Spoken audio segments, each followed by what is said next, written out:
And the Nifty and the Sensex plunge over 1%. Sensex tanks over 1,000 points. And this, of course, comes just as Trump makes those announcements in regard to the tariff. And that uncertainty is weighing down as far as the Indian markets are concerned. And to know more on this, we have my colleague Sakshi joining us.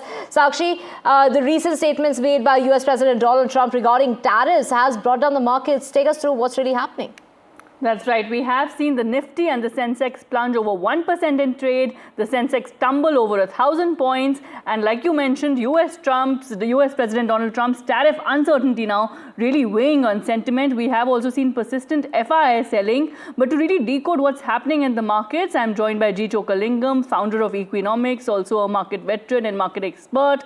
Thank you for your time. I'd like to begin by asking you, for all those wondering, will near-term volatility continue for markets? What do you have to say? There are fundamental factors, as you mentioned, Trump factor. But one has to remember the fact that India is not creating a major problem for US economy in terms of trade deficit. China is generating $361 billion of surplus. As compared to that, what surplus we generate is not that big enough.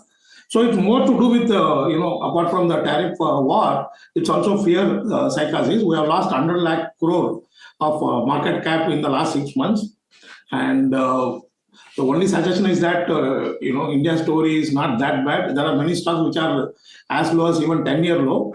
And I would only suggest that believe in India's story. If you have bought a good quality stocks in terms of valuation comfort, management quality, balance sheet quality, just remain composed. Good time will come from the new financial year because South Korean agency has predicted a normal monsoon. RBI also says a second half GDP growth will be better. And in the process of steep crash, the valuation also has become appealing for many stocks. So I would only suggest investors not to panic.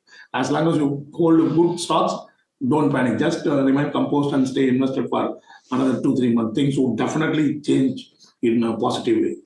Right. And which are the sectors that you believe will outperform then?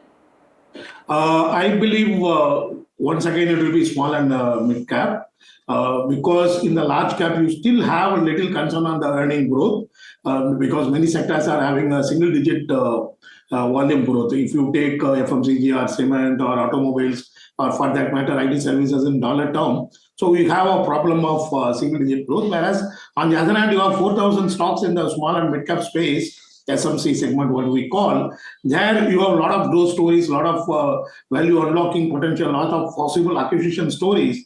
So I would be sector agnostic, more towards have a tilt on small and mid caps with heterogeneous sectors and product businesses.